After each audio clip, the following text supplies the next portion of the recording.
নমস্কার, আমি সায়ক। মেডিকো সায়ক চ্যানেলে আপনাদের সবাইকে স্বাগত। আজকে আমি বলবো একটি অত্যন্ত গুরুত্বপূর্ণ মেশিনের ব্যাপারে, যেটা মানুষকে মৃত্যুর হাত থেকে বাঁচিয়ে নিয়ে আসে। সেটা হলো ডিফিব্রিলেটর মেশিন, যেটা কার্ডিয়াক অ্যারেস্ট হলে আমাদের তখন ওই শক দেওয়ার জন্য ইউজ করা হয়। হার্ট যদি অ্যাবনর্মাল ইলেকট্রিক্যাল অ্যাক্টিভিটিতে চলে যায়, তো ডিফিব তখন কী করে, একটা হাই এনার্জি শক দিয়ে ওই যে অ্যাবনর্মাল ইলেকট্রিক্যাল ওয়েভ যেগুলো থাকে সেগুলোকে স্টপ করে দেয়। স্টপ করে দিয়ে আবার নতুন করে নর্মাল রিদমে আনার জন্য হার্টকে একটা রিসেট করে দেয়, যাতে নর্মাল রিদম দিতে পারে বা নর্মাল জোনে চলে আসতে পারে।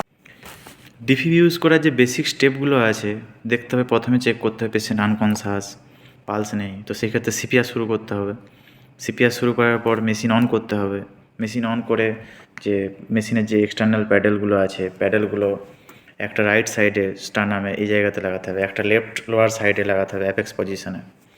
তারপরে রিদমটা অ্যানালাইজ করতে হবে, যে যে রিদমটা আসছে ওই রিদমটা সকেবল রিদম কি নন সকেবল রিদম। যেমন ভিটি আর ভিএফ হলে সেক্ষেত্রে ওটা সকেবল রিদম। শক দেওয়ার আগে আর একটা জিনিস বলতে হবে তাকে অবশ্যই, বা দেখতে হবে যে সবাই ওই পেশেন্ট থেকে দূরে সরেছে কিনা, যেটা বলতে হবে যে অল ক্লিয়ার। শক ডেলিভার করার পর আবার সিপিআর কন্টিনিউ করতে হবে। ডিফিবটা মেনলি দুটো টাইপের, একটা হচ্ছে ম্যানুয়াল, একটা হচ্ছে এইডি। ম্যানুয়াল ডিফিবে কী হয়, ডক্টর বা হোক বা টেকনোলজিস্ট হোক, তারা নিজেরা ডিসিশান নেয় রিদম দেখে। আর এইডির ক্ষেত্রে কী হয়, যে মেশিন নিজে ওই রিদম অ্যানালাইজ করে বলে যে শক দিতে হবে কি না দিতে হবে। ডিফিবের যে এনার্জি যে সেট করতে হয়, তো দু রকমের হয়। বাইফেজিকের ক্ষেত্রে 120 থেকে 250 জুলের মধ্যে রাখতে হয়, আর মনোফেজিক হলে 360 জুল এরকম। ডিফিব ইউজ করার ক্ষেত্রে কী কী সেফটি আমাদেরকে নিতে হবে, সেফটি প্রিকশন যেগুলো, পেশেন্টের চেস্ট ড্রাই থাকতে হবে। দ্বিতীয় হচ্ছে যে অক্সিজেন ফ্লো থেকে দূরে রাখতে হবে যতটা সম্ভব, যেহেতু এটা স্পার্কের কেস আছে সেই জন্য।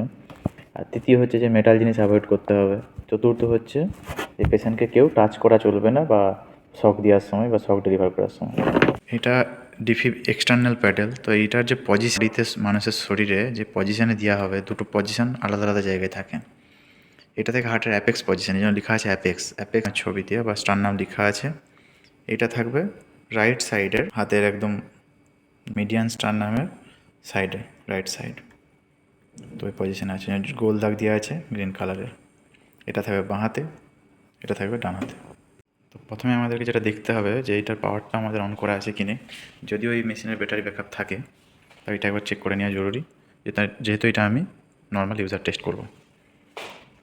তো এবার আমি অন করে দেখাচ্ছি। এখানে যে অফ লেখা আছে, তো এখানে 3টে মোড আছে, এইডি, প্রেসার, মনিটর। তো আমি মনিটরে নিয়ে যাবো এটা।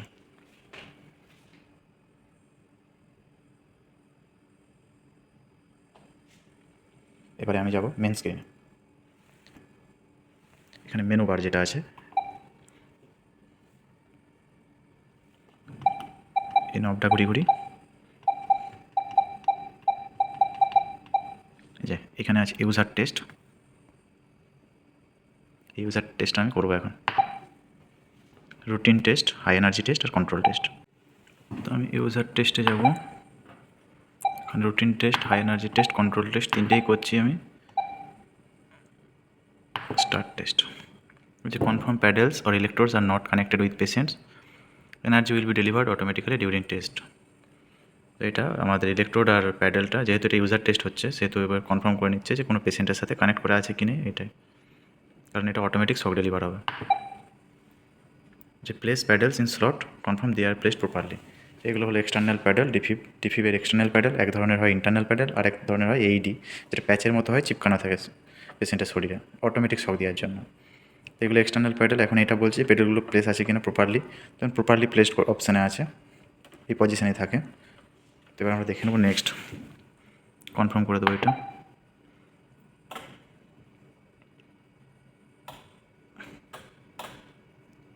Connect paddle cable and place paddles in slot. এই যে এক্সটার্নাল প্যাডেল কেবল যেহেতু কানেক্ট করা আছে, আর প্যাডেলগুলো যেহেতু ঠিক পজিশনে আছে, তো আমি এটা কনফার্ম করবো যে keep paddles in slot and press charge on paddles. প্যাডেলগুলো ইন স্লটে আছে, আর আমাকে প্যাডেলের চার্জ বাটনটা টিপতে হবে, কারণ প্যাডেল থেকে চার্জ করতে বলছে। তো প্যাডেলের মধ্যে যে charge button,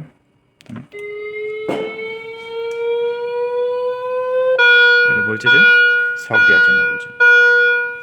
press the shock button from puddles. তোমাকে এখানে টিপতে হবে দুটোকে একসাথে। তো শক দেওয়া হয়ে গেল। বলছি continue high energy test of electrodes, এটা ইয়েস করবো। Connect the pad cable and test load, confirm করবো। Energy deliver test end. এবারে বলেছে এগুলো চেক হবে, এগুলো কন্ট্রোল টেস্টের জন্য। ফ্ল্যাশিং বাটন ইন টার্ন, তো এই বাটনগুলো সব আমাকে চেক করতে হবে। এখানে গ্রিনটা হবে।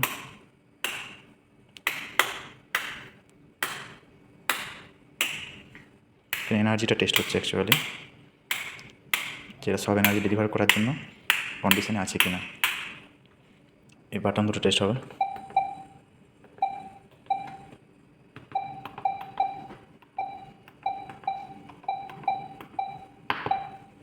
System will did you hear test voice, যেহেতু শুনলাম ইয়েস করবো। Did you see an interface with red green and blue, যেহেতু আমি ইন্টারফেসটা দেখলাম সেহেতু আমি ইয়েস করবো। সব টেস্টগুলো পাস করেছে, শুধু high energy delivery test with electrodes, যেহেতু আমার ইলেকট্রোডস এটা কানেক্ট করা নেই এখন, ওই জন্য ওটা ফেল এসছে। এটা একটা রেকর্ড বার করে নেব। রেকর্ডটা এখান থেকে বেরোবে এরকম গ্রাফে।